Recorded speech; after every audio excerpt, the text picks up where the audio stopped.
I'm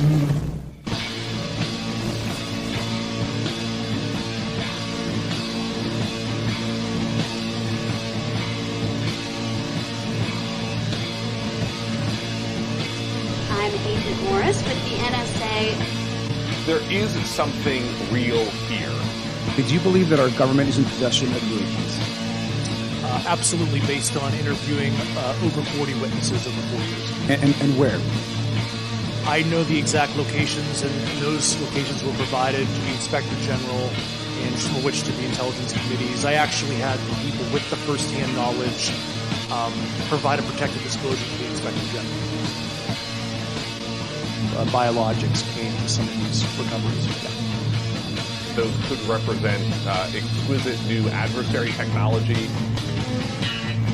Non-human, and that was the assessment of people with direct knowledge on the program I talked to that are currently still in the program.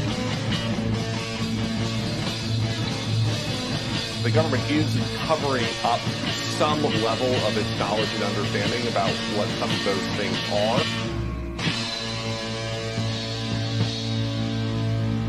The Sol Foundation, which just announced a new initiative for UFO research and policy. It's nuts, man. I mean, we're just small-town buds who saw a UFO in the woods. I mean, now we're hanging out with the government. Wow. What floor were you guys on? Good evening, everybody. Welcome to another weekly live edition of Anomaly Now, straight out of Austin, Texas. I'm your host, Miles Lewis. This is the weekly live media news roundup for the 501c3 nonprofit Scientific Anomaly Institute, aka the Anomaly Archives. Do the social media routine. Please, it helps the algorithms that rule our lives. Hey, you can find out more about us by going to our website. That is anomalyarchives.org. You can also go to our Patreon. That's patreon.com/anomalyarchives. And you can find out all the ways that you can support us. You can subscribe for free and just get updates as you see fit.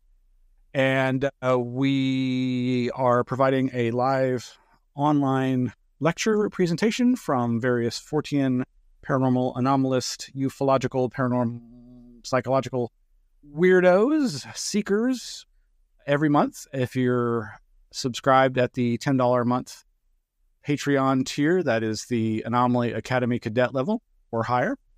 And sometimes we give access to the lower tiers just because we're such nice people.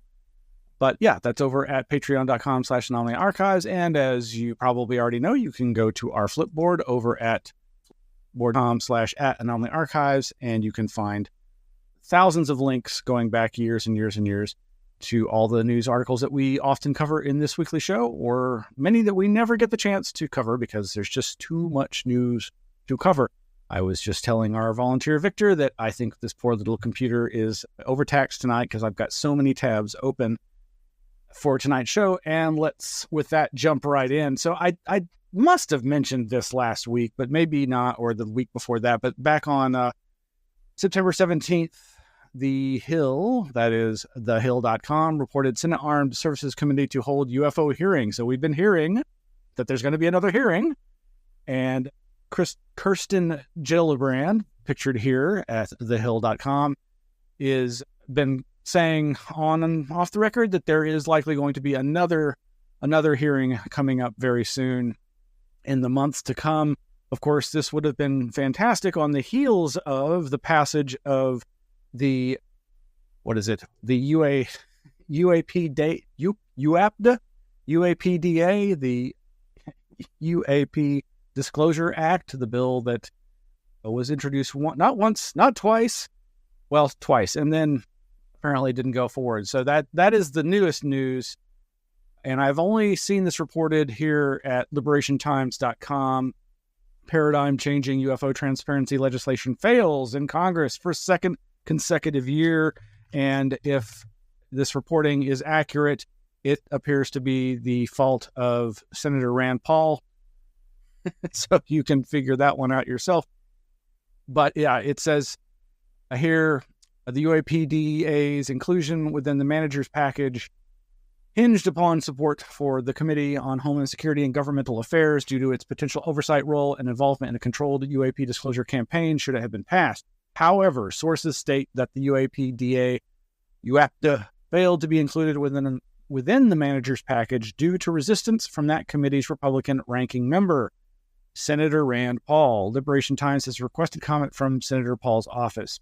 The September 25th update: after initially declining to comment on the record via email, a staffer from Senator Rand Paul's office has now told Liberation Times through phone call that the senator cleared the UAPDA to be included within the manager's package. Oh, wait! In a separate phone transcript obtained by Liberation Times, a staff member states, quote, Senator Paul cleared that amendment, so any delay was not due to his actions. Notably, in 2021, Senator Paul implied that $22 million secured by the late Senator Harry Reid for a UAP program was a bad use of government money. I could think of many ways that are much worse than this, but this article over at Liberation Times goes on to say, it marks the second successive failure for the UAPDA, which was gutted by NDAA fiscal year 2024 due to opposition from multiple fronts, most notably Representative Mike Turner and other leaders within the House. Of note, following its gutting from NDAA fiscal year 2024, Senator Schumer stated that multiple credible sources notified him and Senator Rounds that information on UAP has been withheld from Congress. Quote, we've also been notified by multiple credible sources that information on UAPs has also been withheld from Congress, which, if true, is a violation of laws requiring full notification to the legislative branch, especially as it relates to the 4 congressional leaders, the defense committees, and the intelligence committees.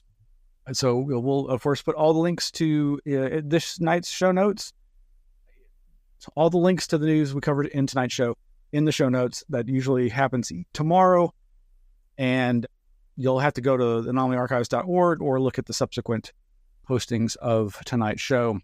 We just never put them in this night's YouTube channel show notes or wherever you might be looking at it. Meanwhile, there is so much to get into. So we got word from the newparadigminstitute.org, that is Daniel Sheehan's organization, New Paradigm Institute and Visible College partner to support Yale Student UFO Society first UAP disclosure teach-in.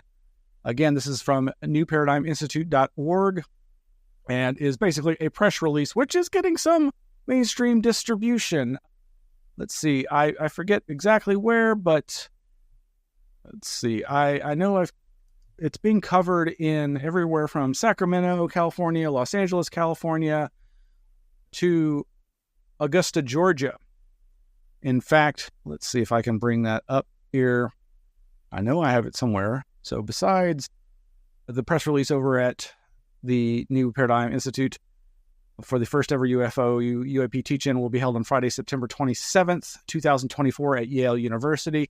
It's unclear. It looks like this is going to be open to the public, but it looks like it's in person only. We've got an email out to them to find out if there's going to be a live stream, but it does not look like that is the case. But like I said, this is getting some news coverage. Oh, here we go.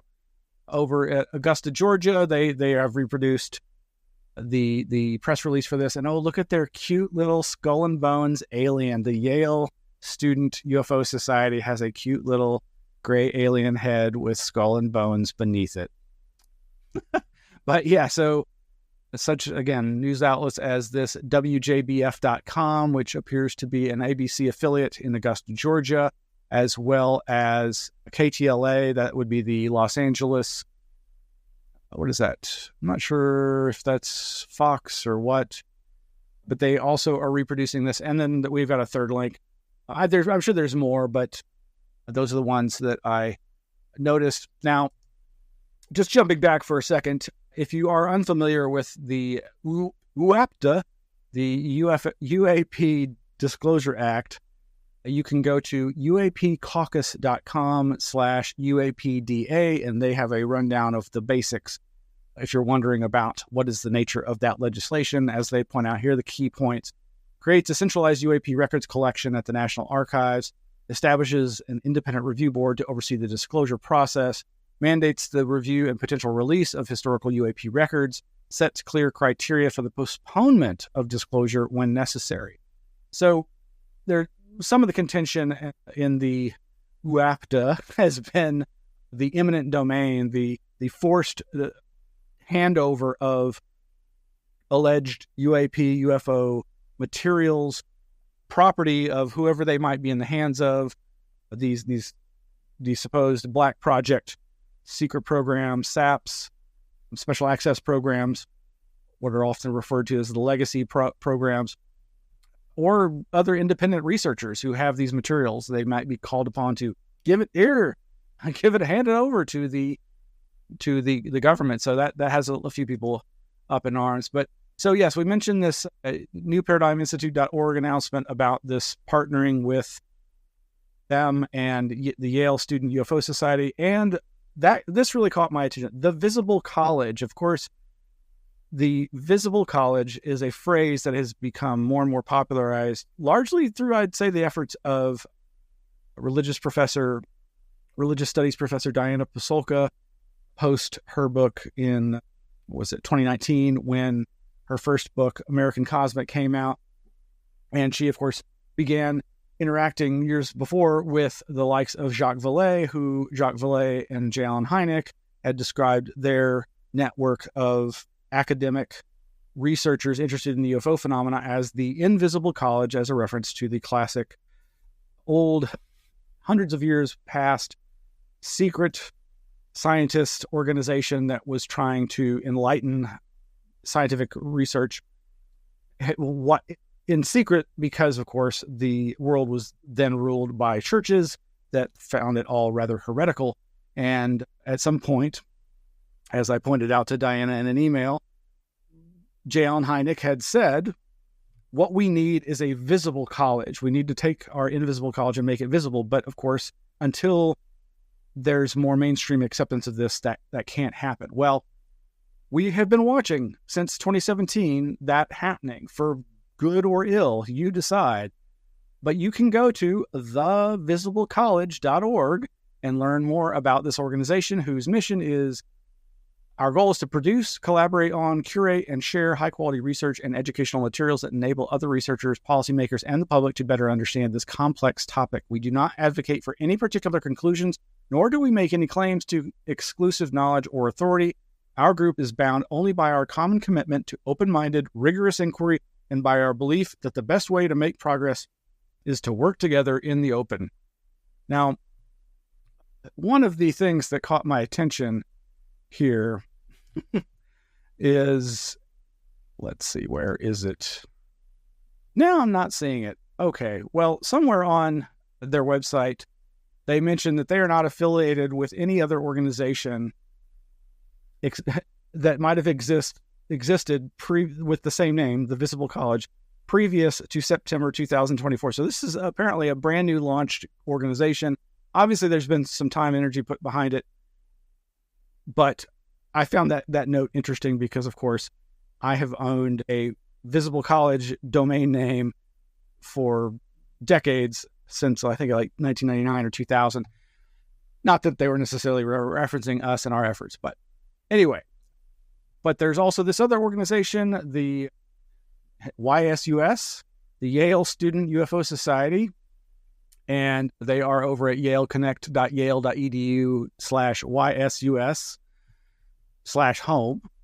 And there's more information about them there. Interesting group of people. Sidney Morrison is the president, seems to be the main force behind this. And there again is that cute little alien skull and bones.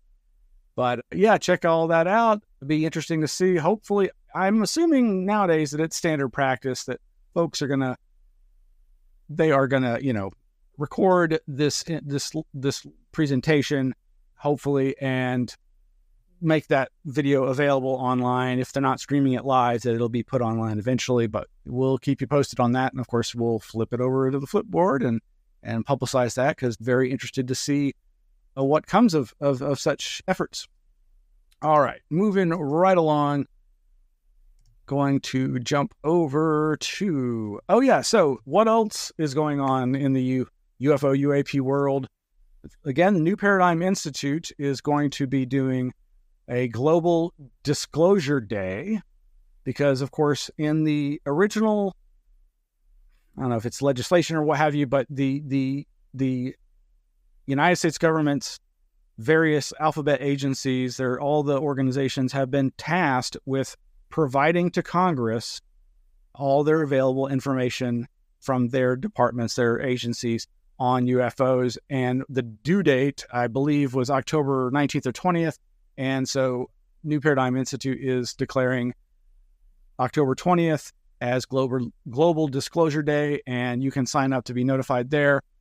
I believe it's, going to be a day-long streamed event with material about the subject. Their website says, "We are very excited to announce the first Global Disclosure Day on October 20th, 1 p.m. Eastern.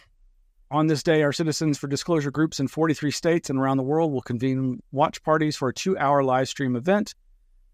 This first-of-its-kind event will feature notable speakers in the disclosure movement, testimonials from local activist groups, and special videos about the latest information on UAP.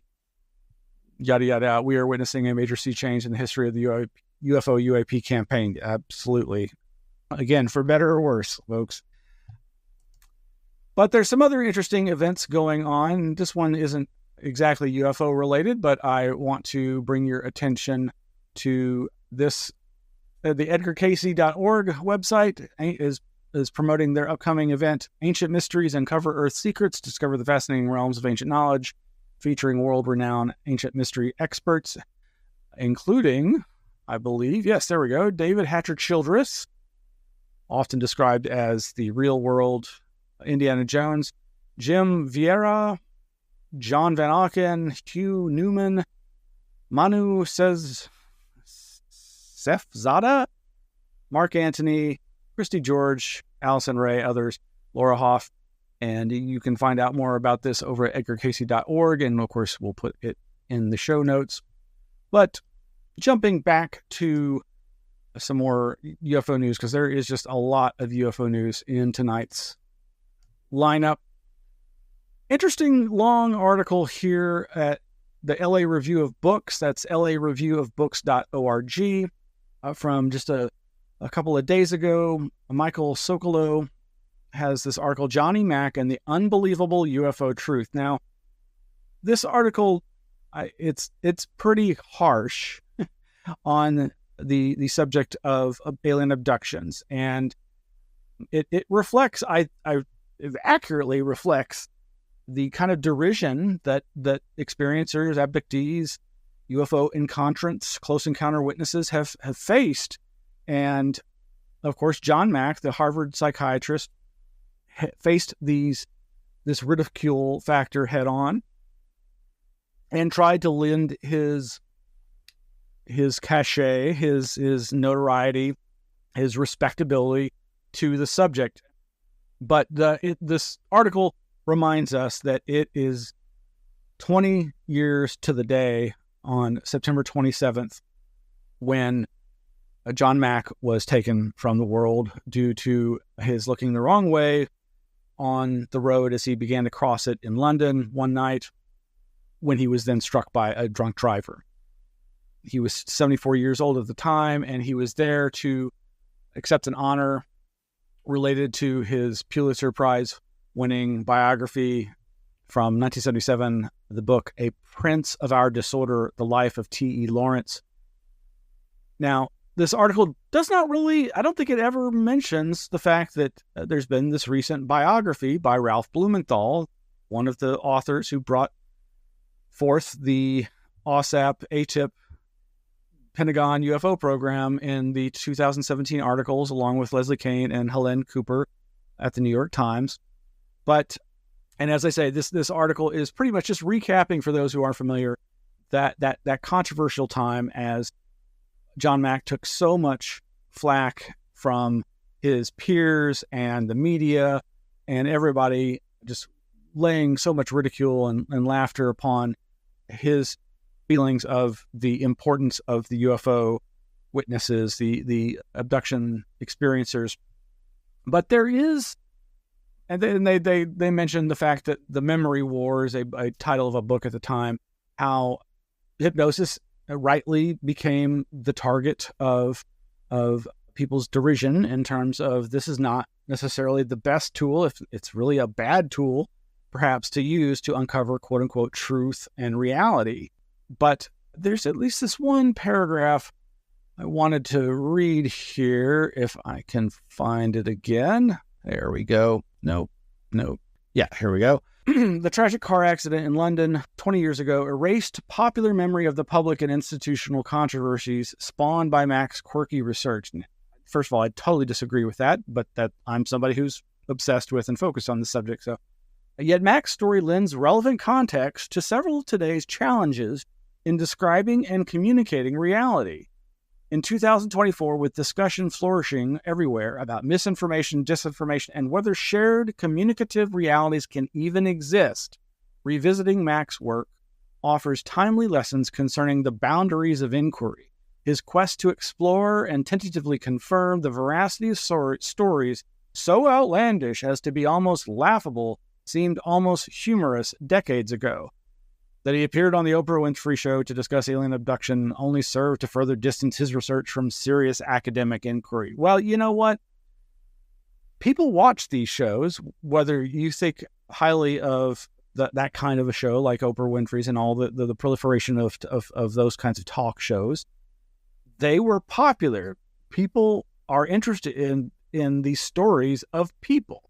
And that is something that is severely lacking, as I've said repeatedly, in this new wave of UFO popularity, is that we are hearing significantly less from the very experiencers, witnesses to these phenomena. Oh, yes, we might hear a military pilot describe what they saw with the canopy. And yes, sometimes they might open up about how that odd experience changed their life. But that's a very different thing than somebody who sees a ball of light come through the wall, morph into a being at the foot of their bed, and proceed to instigate seemingly a wild array of nonsensical, outlandish, unbelievable experiences upon the witness. And it's important to also remind folks that, yes, Mac used hypnosis, as did much worse abduction researchers than he. But the fact also remains that a large number of experiencers and abductees never undergo hypnosis, that they had conscious recall of their experiences. Now, those experiences often had as strange a tenor as those that emerge under hypnosis. And there are certainly no conclusions that should be jumped to regardless of whether hypnosis was used or not, other than hypnosis is not a lie detector test, which is also incredibly fallible and a false named device. Anyway, you might want to check this article out. It's lengthy. Like I say, it's quite dismissive and derisive, but I actually think, despite that, it's a pretty good article reaffirming the history of this important time when a very reputable and respectable academic started looking into this important subject. Now, we, of course, in previous episodes have been talking a lot about Lou Elizondo's new book and how much press coverage he's getting. And I've alluded to the fact that Jay Stratton, who worked with and over Lou Elizondo, has got his own book coming out. And sure enough, Deadline.com is reporting HarperCollins acquires rights to bombshell memoir from Jay Stratton, former director of U.S. government's UAPDA task force, and the previous incarnations. I don't know. The whole timeline is so convoluted. It's really hard to explain to anybody. And I get it all confused in my own head, so I'm not even going to try. And I have not had the chance to read this article, but I am very curious to hear this other person's version of the history and the timeline. Now, something a little more fun, perhaps, is this. This is in the Google Translate version from the Spanish, I believe, over at ovniologia.com. Silent boomerang UFO filmed over Texas, a rare one. So basically there is this UFO video. I'm not going to play it, but basically what you see here is about all you get in the video. There is no information in the video image because of the way it's been cropped and edited to give you any sense of perspective. It could so easily be a hoax. I believe it's identified as having been seen over Amarillo. Oh, where does it say that? Does it say that? Am I misremembering? No, there we go. Mr. Miller, upon seeing the light passing through the darkness of the sky in silence, immediately filmed it using the zoom and making this impressive record. The video was filmed on August 5th, 2024 in Amarillo, Texas. It looks very much like the drawings of the alleged flying wing that was seen in the Phoenix Lights case back in the mid to late 90s. And that in and of itself makes me wonder if it's a hoax imitating that. But interestingly, the very final paragraph says, the footage was sent to ufologist Philippe Van Putten, who shared it here with Ovniologio for the public. The video made available is an edited composition with cuts and highlights to facilitate analysis and study. Research has been conducted to verify the authenticity of the recording. Well, I reached out to Philippe and said, I understand that you have the original video, or do you have the original video? He says he does not. So it makes me wonder, does he have just a copy, or does he only have this edited version that was provided to him? Long story short, it's useless. I mean, hopefully somebody is following up with the alleged witness and can verify at least that this person really did experience this and record this. But the video is just classic, like, don't just zoom in with your camera. Try to get whatever object you are recording in the frame with other objects like trees and streetlights and tops of houses, things that can be, or if you can at least even see the stars in the background, all these things can help in the later analysis of the footage.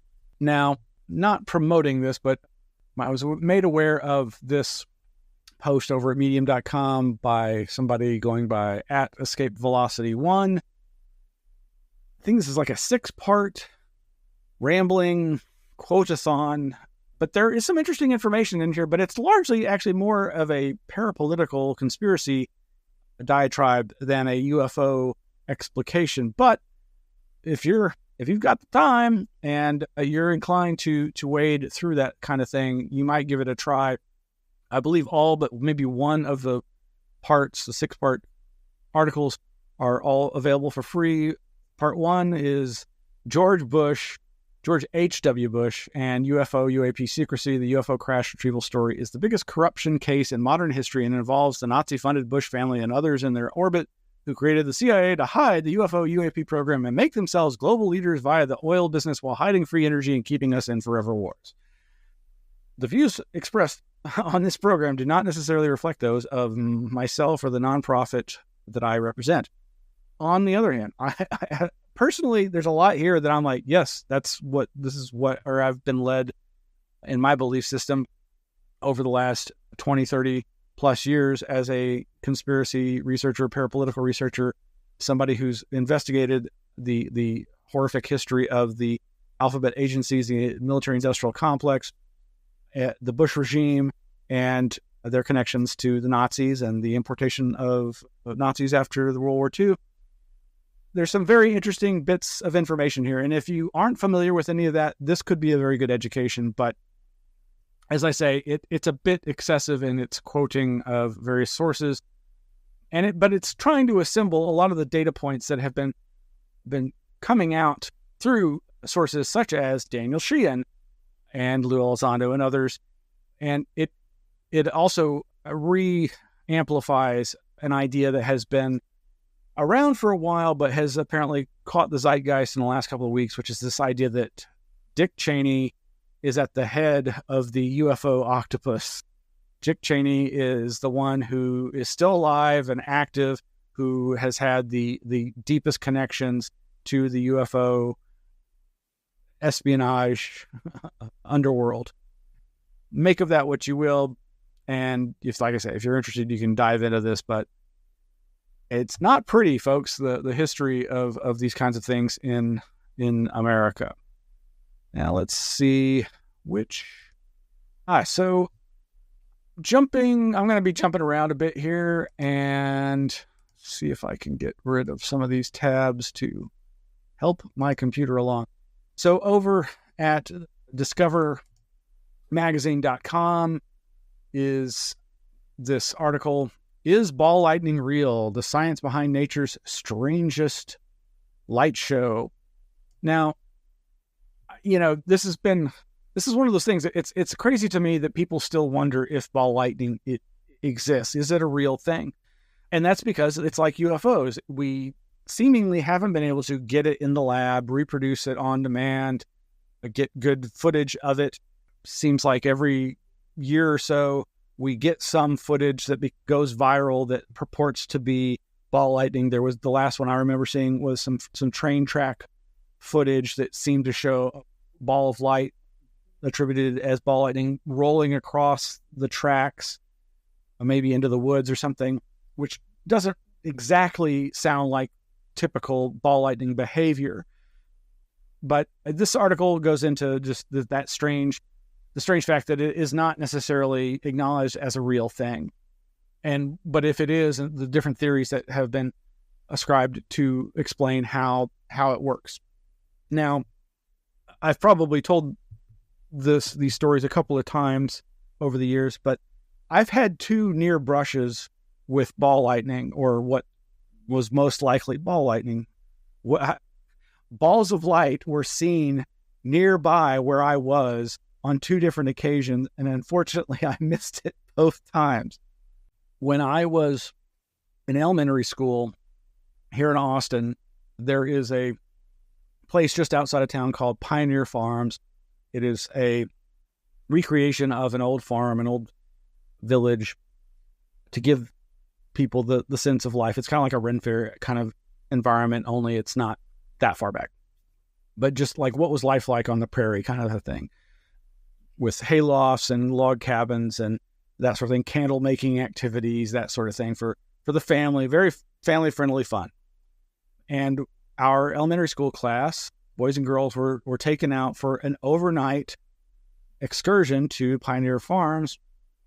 The boys were relegated to the barn, so we had to sleep in the hay in the barn.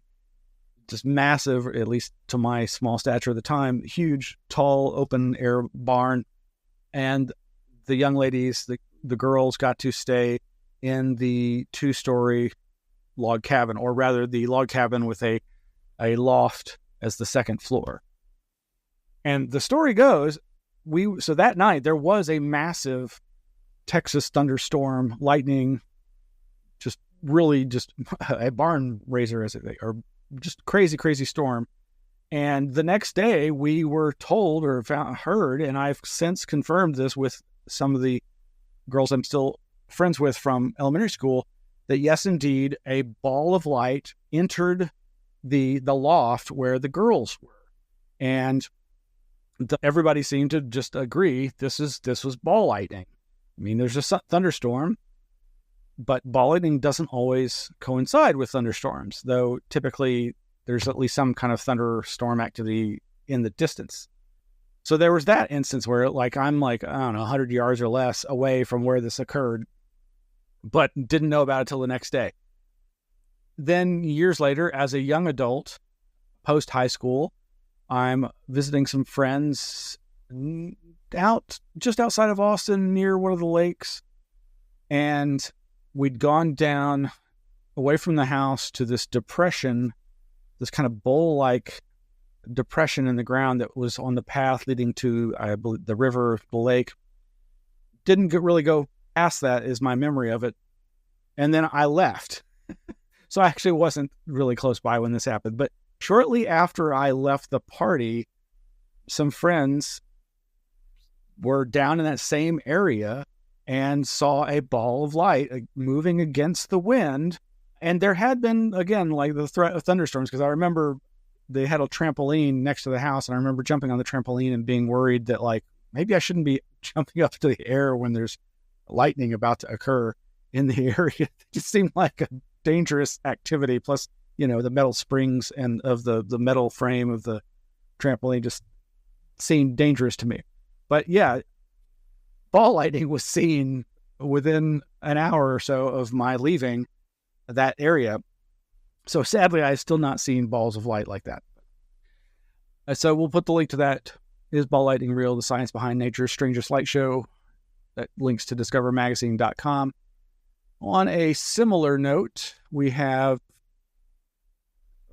I used up my free PopularMechanics.com? Mysterious plasma bubbles have appeared over the pyramids. China caught these strange atmospheric phenomena on advanced radar, but they aren't aliens. Well, of course not.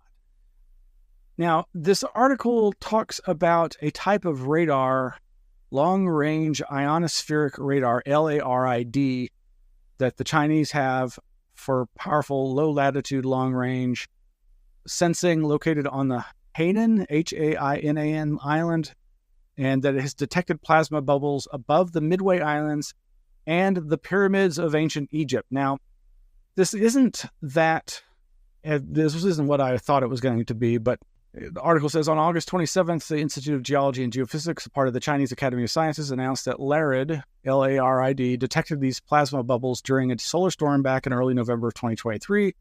With a detection range of nearly 6,000 miles, LARID can detect these bubbles as far as Hawaii in the east or Libya in the west by blasting high-powered electromagnetic waves into the ionosphere, which can then bounce along vast distances.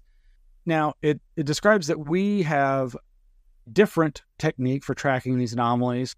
NASA has its global scale observations of the limb and disk, the GOLD mission, basically a satellite appendage attached to a commercial satellite to track potential EPBs across the Earth.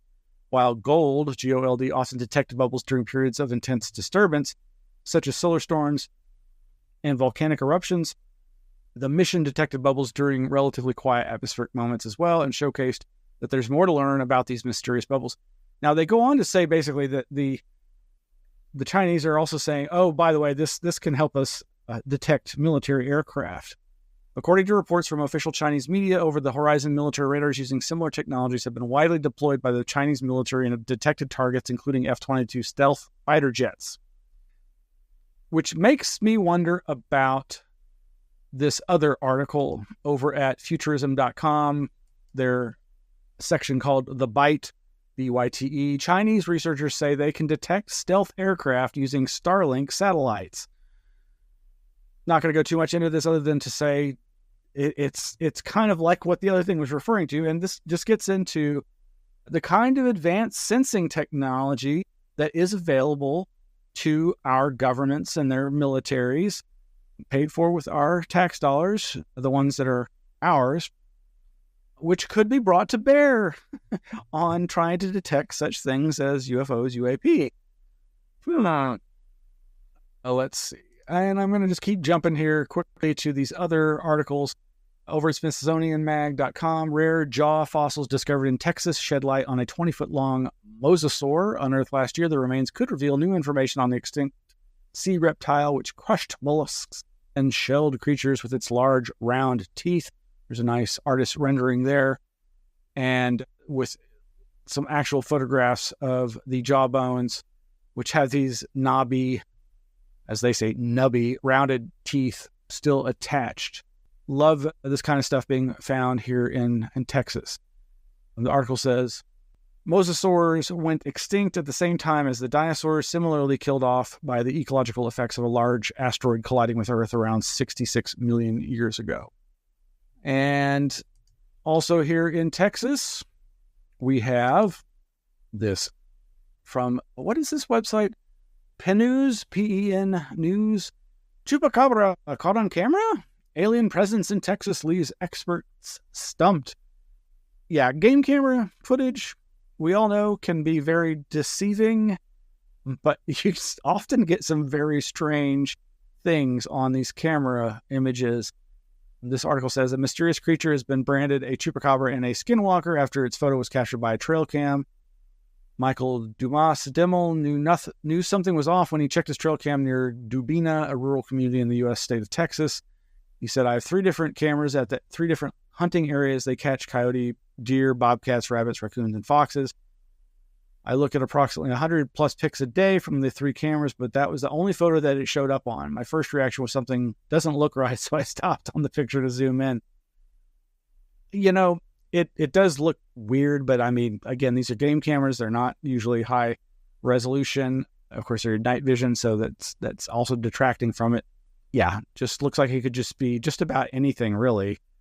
And most quote-unquote chupacabras in Texas turn out to usually be coyotes with mange, or possibly hairless dogs that are of a certain variety. There's been some other weird stuff cited as well, but hey, there he is. There's the guy that took the picture. Let's see. Oh, it mentions, as for a potential ID, the Texas Parks and Wildlife Department drew a blank. A spokesperson said, I reached out to our mammologist, and due to the quality of the image, a positive identification of the animal is not possible. Meanwhile, the Texas Parks and Wildlife YouTube channel has a nearly 9-minute video about Texas Bigfoot and a historic Texas cryptid sighting. Highly recommend this. There's some rare archival footage from reporting on the Greer Island monster that was this kind of hairy, maybe goat-like critter that allegedly threw a tire at passersby in a park that I think is called Greer Island. There's a lot of material in this episode featuring our Texas cryptozoologists like Lyle Blackburn and our good friend Craig Woolheater, who hosts the Texas Bigfoot Conference in Jefferson, Texas. Of course, he also has started putting on, and this year was, I believe, the third year, the Texas UFO Conference. He also does a Bigfoot Film Festival. But yeah, a new TPW, Texas Parks and Wildlife, had been working on this for some time, and it is now available on their website, and you might enjoy taking a look at that. Oh, did I skip some other things? I think I did. Oh my God, a whole other raft of tabs. And okay, folks. Well, here is, let's see. These will go quickly. Right, sure they will. So, we've been reporting on Professor Simon talking about the alleged detection of a civilization signal from old SETI at home processed data, and how this is leaking out slowly in the form of mainstream articles talking about the billions, if not trillions of dollars that are being poured into new efforts at detecting civilization signatures in radio telescope data. This fun podcast, Psychoactivo podcast, that's PSICO Activo podcast. This host has been reporting on that as well, saying that he is also in contact with people who are more or less saying the same thing as him. He's done about 2 or 3 different videos on this one. This one's for number 140, James Webb's new discovery prompts briefing to Congress people on the mystery of the UFO. Looks pretty interesting. And here's another one of those mainstream articles over at Forbes.com. New search begins for alien supercivilizations in 2,800 galaxies. Astronomers have begun a first-of-its-kind search for signs of technosignatures produced by supercivilizations, those more advanced than ours, in galaxies beyond the Milky Way. So, again, it seems like the SETI thing is really expanding, and many people who believe that we are being acclimatized to the idea of big D disclosure suggest that it's little things like this that are priming the pump. This is a vastly different situation than claiming that extraterrestrial or other non-human off-world entities are here interacting with us and causing sightings or close encounters, but it's something. Back at futurism.com's The Bite, and we got another link in the Flipboard to a different article about this. Man spots secret U.S. military spacecraft with amateur telescope, which just goes to the point of how amateur civilian scientists can make discoveries. Just 6 weeks after spotting a secret Chinese space plane, an amateur astronomer in Australia is back at it again. In Austria is back at it again. In an interview with Space.com, skywatcher Felix Strohbanker described how he came to capture imagery of Pentagon craft that nobody knows much about. And moving right along. So our good friend Aaron Golias, who hopefully will be giving a presentation in the coming months for the Anomaly Academy Cadet tier of Patreon supporters, recently revised. He's celebrating his more than 7 years of doing his Saucer Life podcast. I highly recommend his his podcast. I think it's a great exploration of classic cases, classic UFO literature. It's not really about the modern stuff. He occasionally makes some off comments about the current state of ufology, UAPology, but he years ago put out a list of what he thought were the most important UFO books, and he's recently revised that. So the list, his original list, includes Flying Saucers, Serious Business, The UFO Controversy in America, which was, I believe, the first academic historian by Professor David Jacobs on the UFO phenomena, which now there's After the Flying Saucers came by Greg Agigian. The Mothman Prophecies, woohoo, by John Keel. Flying Saucer Occupants, Messengers of Deception by Jacques Vallée. Communion, of course, by Strieber. They Knew Too Much About Flying Saucers. Flying Saucers Have Landed. The Interrupted Journey about the Betty and Barney Hill case. And The UFO Experience, of course, J. Allen Hynek's book. So, update. I recently added the books below to the list and deselected the 3 struck through above. Now, you can't actually see which ones he struck through, so not sure, but look at what he added. Project Beta by Greg Bishop and Saucers, Spooks, and Kooks by Adam Gorightly. Could not agree more. Project Beta came out in 2005 about the Paul Benowitz affair. Saucers, Spooks, and Kooks came out in the last couple of years by our good friend Adam Gorightly. That's a great explication of the UFO scene of the 80s and 90s. And, of course, Jack Brewer's Wayward Sons about the intelligence community's shenanigans in the UFO scene, as well as, I was kind of surprised to see this, Into the Fringe by Carla Turner. Carla Turner, one of my favorite abduction researchers who sadly is no longer with us, but really, way to go, Aaron, for doing an update on these classic books and adding a few more modern books.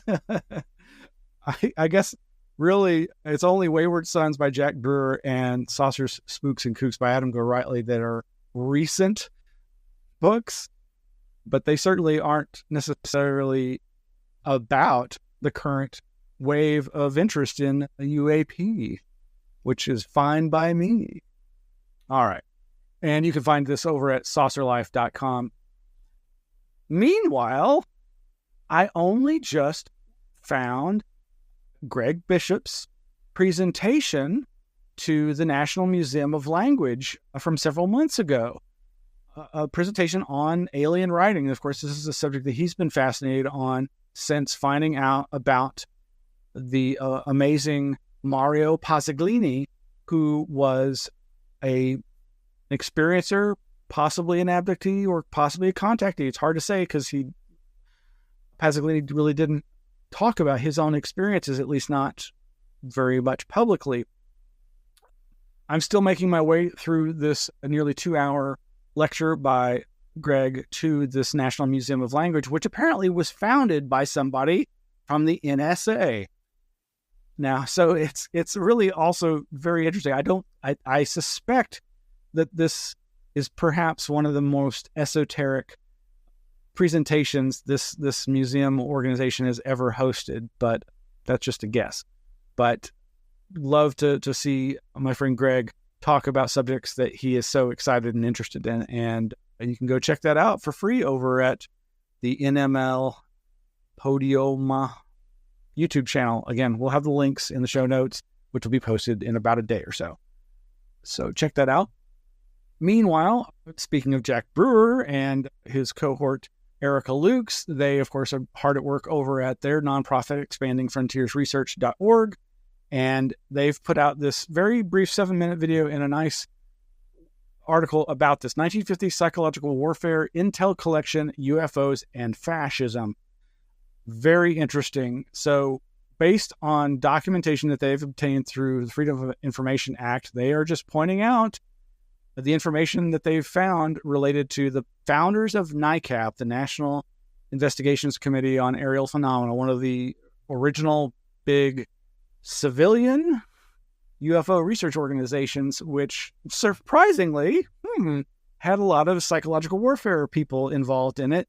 And there's some very interesting data that they present in this article and the video. So I really urge you to go check that out.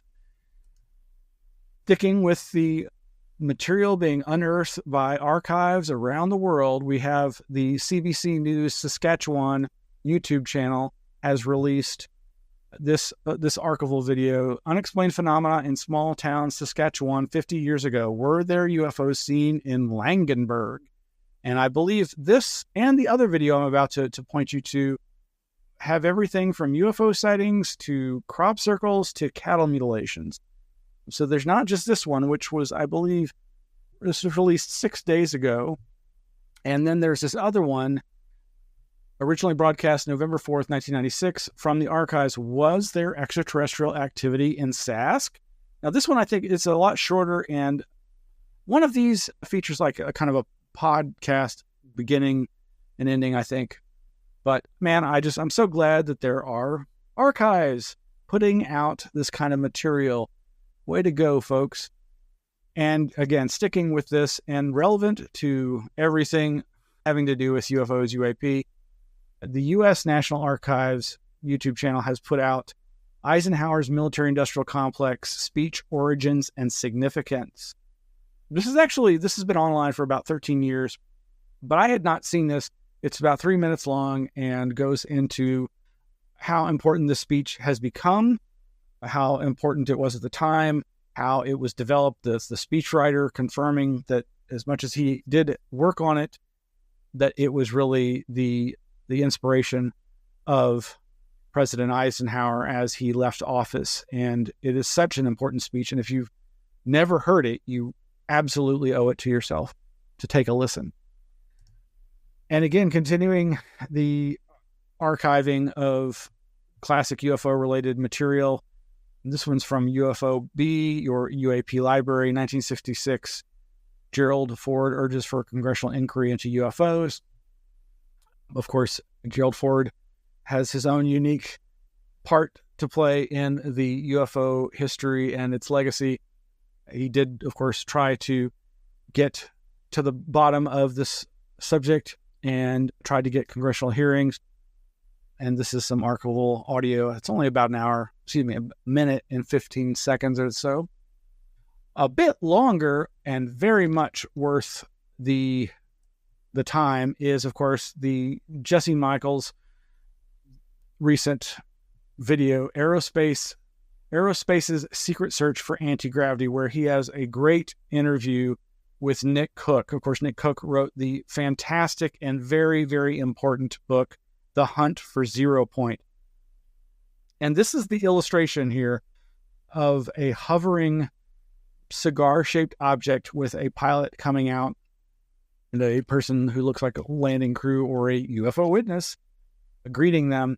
And this was the illustration that accompanied the article that started him on his path to investigating as a Jane's Defense Weekly Aviation magazine article, investigative journalist, and I'm not sure if he was an editor, I forget exactly, but I mean, he was a bigwig in mainstream aviation military circles. And for him to do the deep dive that he did and the resulting work is very important. And if you haven't read The Hunt for Zero Point, you absolutely owe it to yourself to do so.